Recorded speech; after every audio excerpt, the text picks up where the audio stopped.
I am a huge Bowie fan.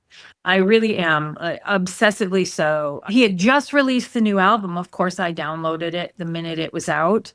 And then, was it a day or two later, he died. And so I was really sad. I dove into YouTube. I just started watching old concert videos, old interviews, everything I could get my hands on. It was like I became obsessed with the past, David Bowie in the past. Welcome to Signs from the Other Side with Fern Ronay. I'm your host, Fern Ronay, and this is the place to share stories of signs and messages received from the other side. Real quick before we get started, if you enjoy reading about signs and if you enjoy fiction like Bridget Jones and Sex and the City, you might enjoy my books, Better in the Morning and Better Believe It. And if you like this podcast, please be sure to rate, review, and subscribe in Apple Podcasts and tell a friend too. Thank you so much for listening, and on to the show.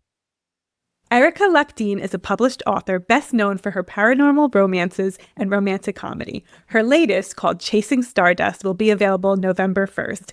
And none other than Hannah Holland from MSNBC, that little channel, maybe you've heard of it, made a TikTok about it saying how great it was. And I have received an advance copy, and let me tell you, it is great. It tells the story of Zoe Jones, who has been tasked with spreading her mother's ashes at every stop of David Bowie's 1972 Ziggy Stardust tour, and it gets 5 stars from me. Hello, Erica.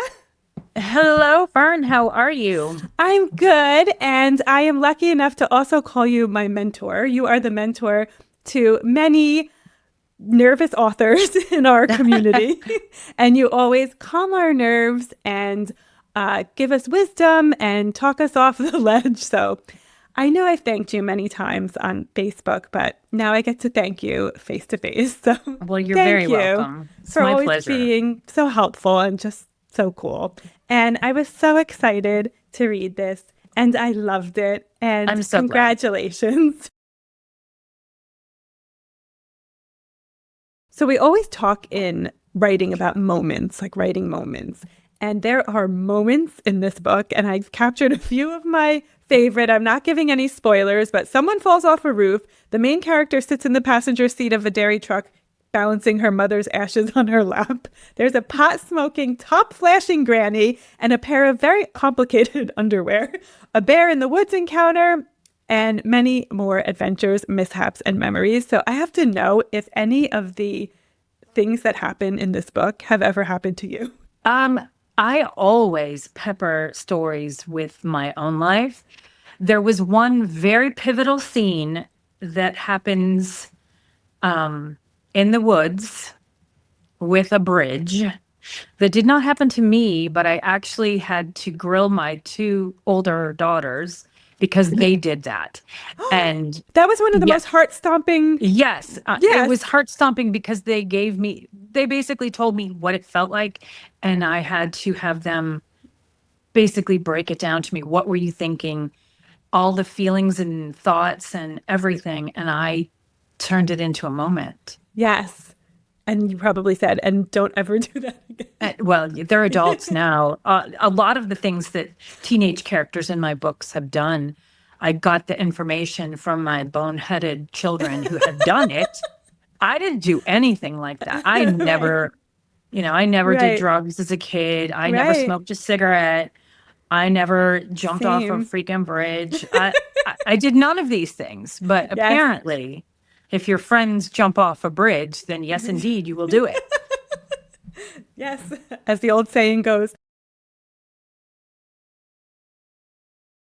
Are you a huge Bowie fan? I am a huge Bowie fan. I really am, obsessively so. I put it in the acknowledgments of this book. Yes. It was, if you remember, 2016, a lot of really great people died. Yes. Carrie Fisher died. David Bowie died. Prince died. It was almost like the hits kept coming. Yes. But I just remember being really sad, surprised at how sad I was, because he had been out of the public eye a little bit. He had just released the new album. Of course, I downloaded it the minute it was out. And then, was it a day or two later, he died. And so I was really sad. I dove into YouTube. I just started watching old concert videos, old interviews, everything I could get my hands on. It was like I became obsessed with the past, David Bowie in the past. And the Yeah. Ziggy Stardust stuff was what really, there's something about Ziggy Stardust, that character that he played, that was so compelling and strange. And it was new and exciting. And of course, it's 40 years old now, but at the time, people were so enthralled with it. So I really got into watching that stuff. And that's when I'm like, man, it would be if I could go back in time. And I don't know if you've read my Flames of Time series, but they do go back in time to David Bowie concerts. And I wrote the first one of that and maybe the second one before he died. So I'd already been going to David Bowie concerts. Yes. But it made me think, if I could really go back and go to a David Bowie concert. So I started thinking I would have this character that like runs away and basically Gilo runs away, hitchhikes to go to a David Bowie concert. And then I, somewhere along the line, decided it needed to not happen as a historical fiction. It needed to happen in the now. So it just hit me that it was her grandmother that did the running off to the David Bowie thing. And then her mom and her grandma went to redo it. So then I suddenly had 3 generations of women basically taking the same trip. And the flashbacks and the diary entries allowed it to basically happen in 3 different timelines. Yep. Told so beautifully. Yes. Thank you. Gilo is the pot-smoking granny. And I love Gilo. Yes. I absolutely love her. She's I imagined awesome. Susan Sarandon in the Bad Mom movie. Yes. Yes. So who do you imagine for Zoe? I've sort of gone through a bunch of blonde actresses and popped around, and I thought Elizabeth Olsen for her sister, like a young Elizabeth Olsen, and Dash. I've gone through different people for Dash, depending on what mood I was in that day. But right. But Gilo, like definitely Susan Sarandon. Oh, I can picture it perfectly. And they have to look a certain way. They have to be Caucasian because there's this element that perhaps yes. the mom they are descendants of David Bowie. Yes. Exactly. Did you have to get any legal, I think of things through the lens of a writer and then through the lens of a lawyer. And I think, how did legal feel about this at the publishing company? The fact that I only used historically accurate information about David Bowie and everything else comes from what isn't even the narrator. It's another character telling you this. So you can assume that character could be lying, could be telling the truth. You don't know. So I didn't take any liberties with the truth, if you will. Everything that references David Bowie is historically accurate and is something that you can read. You can actually go look up. Right. The concerts, the stops. Even Gilo sang at one point in the book, she's like, he was looking like he was singing directly to me. I bet there's a lot of people that could say that about being at a concert back then. Right, of course. But I didn't write anything that I didn't find in research. Have you actually done the road trip? No, I've been, I used to live in Los Angeles. I lived in Redondo Beach. So I've been to Santa Monica Pier, been to the beach. I've been to Chicago. I've been to New York, but I've never climbed a tree in Central Park. Yes. There was a lot of maps, pulling up the 3D maps and the Google Map thing where you can actually walk the street. There was a lot of that how going helpful. on. So so I could actually be there. I've never been to Memphis. Again, the whole map thing, and then just being a writer. I mean, I've been to lots of places. I know how hot it is there. So when I get out of the car, I felt comfortable saying, oh yeah, it was really, really hot there. Have you been to a 24-hour diner? Oh, yes. I mean, I live in the South. Waffle House is a 24-hour diner. Yes. So I've been to many a 24-hour diner. Not necessarily that one. I made that one up because I didn't want to get in trouble. It feels so real, but yes. Yeah. There's a lot of them like that. Mm-hmm. Yes, I can imagine. especially between here and Nashville and Memphis, and the Nashville Memphis area, like anywhere within 100 miles of there, you're going to have the rock and roll influences and the country music influences. And so I felt confident that that would be accurate. And then I did ask also a bunch of people who have been to those places. I did have a couple people that said, "Oh, you should have mentioned this place instead of that place." So I changed it. Wow. So you had such great resources. Oh, The yeah, Google you've got to Maps use and resources. Yes. Have you ever had to spread someone's ashes?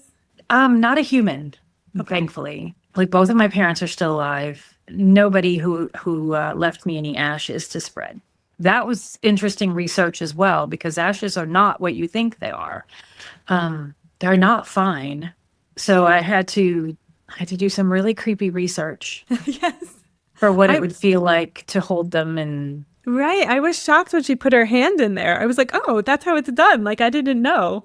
right. Yes, I mean, I right. don't know how other people would do it, but I did a lot of Right. research to see if, and as far as I'm concerned, if it's plausible, if somebody could have done it or has done it, then my character could do it. If somebody came up and said, "Oh, that's not possible," then I would probably find a different way to do it. But if it can be done, we're going to try it. She felt her mother's presence in many points in this book. Oh, One yes. of them was in Memphis. So she's standing there. It's not the same building, but of all of the structures to be outside of the Yes. building, it's this like galactic Yes. Stardust building. Exactly. And I got lucky in that respect because I Yes. had to work within a framework of the actual tour, right? And there have been buildings torn down. And how lucky could I have gotten that they put up what looks like a spaceship in its place? How perfect. There's so many places where I actually got to that part in the book and I'm like, they tore it down. What am I going to do now? And in figuring out what's in its place, like there's another stop where the building is gone, and it allowed me to have that moment where Gilo gets upset and doesn't even stop there. And it allowed me to have this other segue into this moment with Zoe and her grandmother over the phone that I wouldn't have been able to have otherwise. Right. Right. It always works out. This is silly, but my aunt used to get the best parking places when we would go shopping, when we would go anywhere. She always got the front row parking place. So anytime we would go anywhere and somebody would pull out and we were able to pull in the front row, my mom would immediately say, "Thank you, Aunt Phyllis." It's not Because- silly at all, and you'll be surprised. It's not the only time I've heard a story like that. Like right. Someone it's had just great like, parking karma, and she gave it to you from the other side. yes, exactly. I love And my mom that. always says, "Thank you for the parking place." And Oh, I love that. I love that. things like that with my grandmother. Yeah. And my grandparents on both sides had dairy farms. So oftentimes if I'm out and I'll be driving where I live, it's not uncommon to drive past cows. So I often have this warm, fuzzy feeling when I drive past those white-faced cows and bringing back I'm thinking memories. of you. Mhm. Yeah, exactly. Yeah. Exactly. Everyone's grief journey is different. And this is it's inspirational, but it feels real. And so, how would you describe her grief journey? She I lost think her mother in a very sad way, and she cared for at her a young for 2 years age. at a young age. Yes. Right. And then to be she was her mother's caregiver basically at the end, and feeling like the rest of the family had kind of abandoned her, as it turned out. I think I dialed into my own feelings on that. I mean, like I said, my parents are still alive, but they're getting up there in years. So the fear of what happens, and other people around me have lost, my cousins have lost their parents. And so I was able to dial into that. And also, I have a really hard time crying. So I thought Zoe would have a hard time crying because it's like you hold it in. You hold it in because if you let go, you just don't think you're ever going to stop. you're not going to be able to rein it back in. So for her, taking that trip and holding it in until she gets to the point where she has no choice but to let it out. I would recommend it to anyone in going through their own grief journey too. As delightful as the book is, it's also very impactful. It has that gut punch to yes. it. I mean, yes, it does. It has very sad moments. It starts out at a funeral. And ironically, this is the fourth book of mine. I'm sorry, it's the third book that'll be published. The one I'm working on right now will be the fourth, where we start out either at a funeral or right after someone has died. Oh, so, wow. I mean, that's your thing. It's my I know. I don't know how it became my thing, but it's my thing. Yes. Because it's such a universal thing. Everybody suffers loss. Yes. And whether it be a parent, a grandparent, a friend, and I've lost friends, it affects you beyond the moment that it happens. Right. Of course. Yeah, So absolutely. I think Zoe's journey with the grief, and also not just the grief, but getting to know her mom in a way that she didn't know her, because she gets to know her mom, the mom that she was, or the person she was before she was a mom. And the same thing with her grandmother. She gets to know them at a different stage of their lives. Which inspires her to become the person she was meant to be.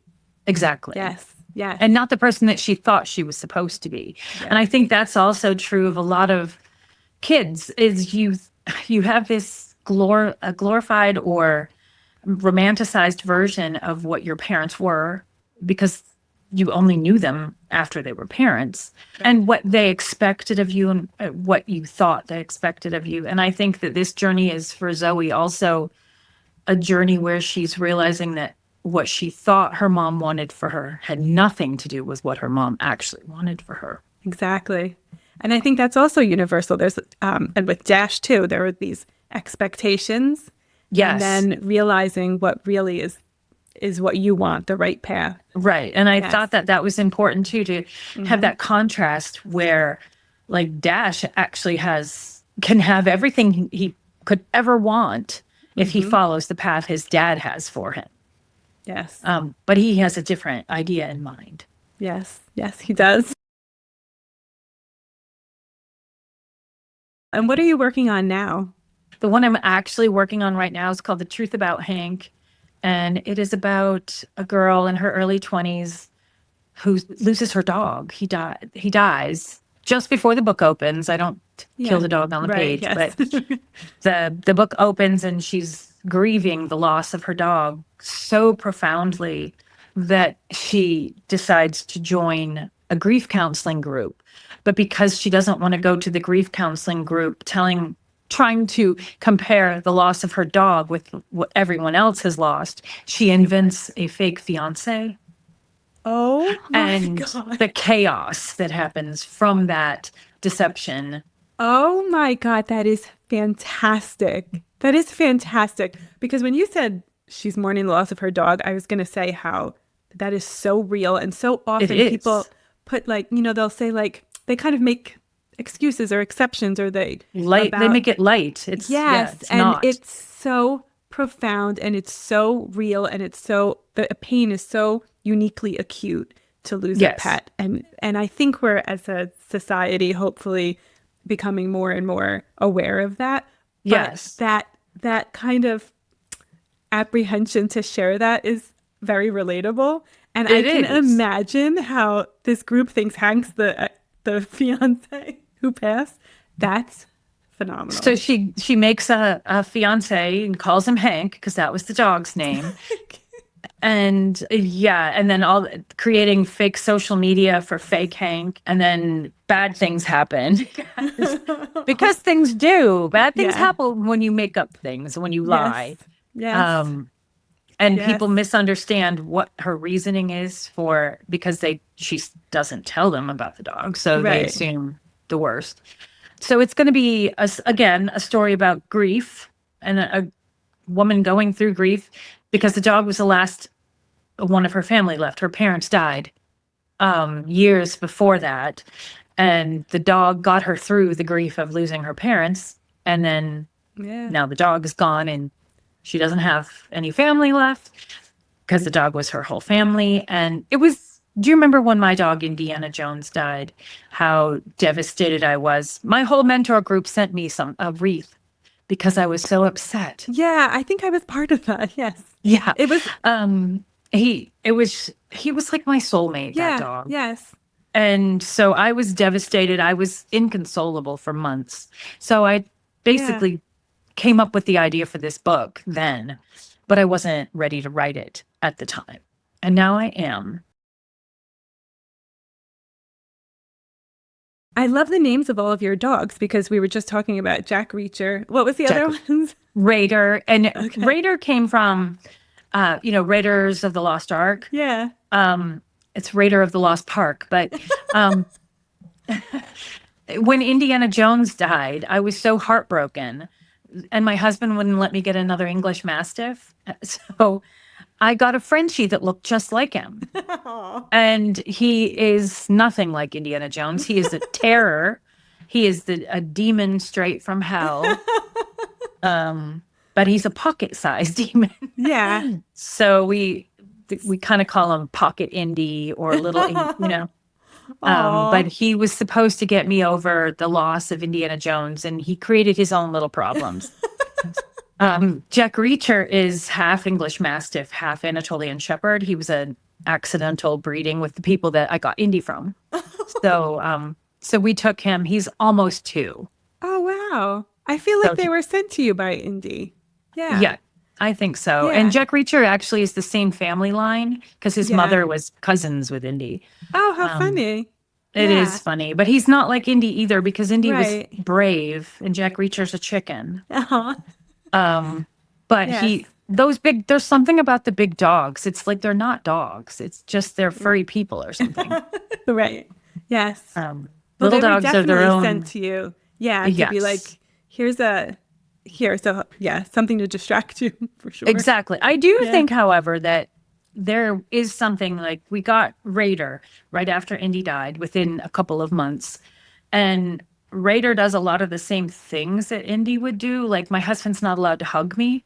Oh, how funny. Indy would just get between us, and he was so big, he would just walk between us and lean and nudge my husband out of the way. Raider comes barreling through the house, and he's like built like a frozen turkey with legs, and he will like fly into the air and hit my husband like at 100 miles an hour and like jump at him like he's gonna like gnashing his little teeth. That's so funny. He doesn't like my husband to hug me, and Indy didn't like my husband to hug me. So it's almost like he understood, like the Indy spirit was still there when we got him, and Indy's like, we don't let Daddy hug Mommy. Exactly. But he interpreted it completely differently. Yes, they have different styles, but Indy's like, this is the rule. This is what you have to do. I'm still looking for people who might want to get an advanced reader copy and review it and share it. So great. I still have a stack of them if any of your readers are interested. Yes. And they do reviews. Definitely hit me up and let me know. Absolutely. I have a limited number, but first come, first serve. Okay, absolutely. Please tell everyone where they can find you. Oh, definitely. I'm on my website, ericaluckdean.com. You can find me on Twitter, X. I still call it Twitter. Yeah, I do too. I don't post there very often, but I am there and it's at Erica Luck Dean. Also on Facebook, same thing. Basically, it's at Erica Luck Dean everywhere. TikTok, Instagram, Facebook, and Twitter. Perfect. And I'll put all of this in the show notes. Awesome. Thank you. Thank you. Well, congratulations. I'm so excited. And thank you. Thank you so much for having me. Thank you so much for listening to Signs from the Other Side.